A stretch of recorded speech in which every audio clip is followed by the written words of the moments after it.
บ่ได้มาส่วนเจ้าอนุวงศ์นี่ตั้งแต่แล้วโควิดแล้วก็บ่ได้มาเลย ตอนช่วง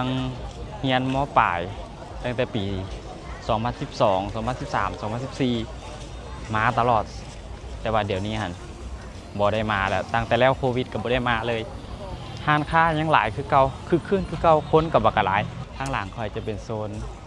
เครื่องลิ้นเด็กน้อยเด้อจะเป็นส่วนสาธารณะให้เด็กน้อยลิ้น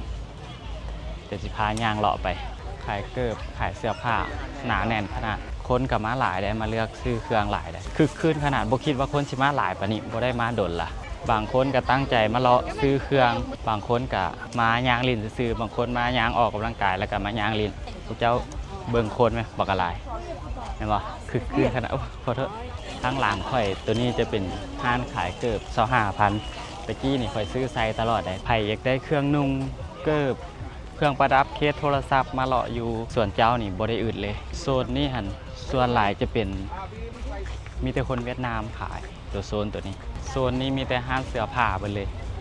ทั้งเสื้อผ้าผู้หญิงผู้ชายเสื้อผ้าผู้หญิงผู้ชายอยู่ทั้งลุมห้างกระเป๋าเงินโมงใส่แอลบ่อึดเลยบ่ว่าแต่คนลาวคนต่างประเทศก็หลายคือกันห้างขายกระเป๋าก็หลาย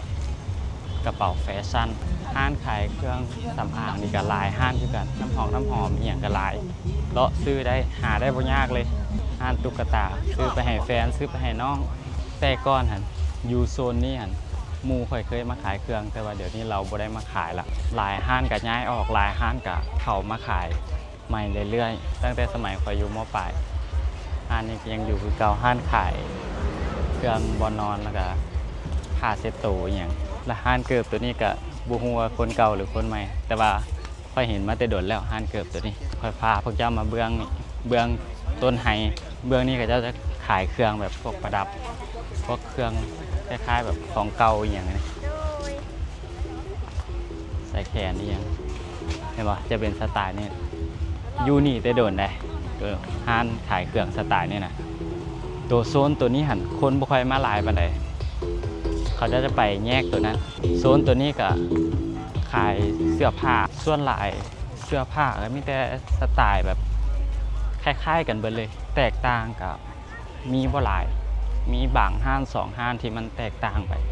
ส่วนใหญ่ก็เป็นแบบสไตล์เดียวกันเบิดเครื่องจังซี่ฝรั่งมักมาเลือกได้เขาจะมักนุ่งได้สไตล์แบบ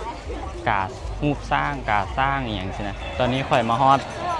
โซนตัวนี้แหละเบื้องอเมซอนข้างหลังข่อยนี่แม่นอเมซอน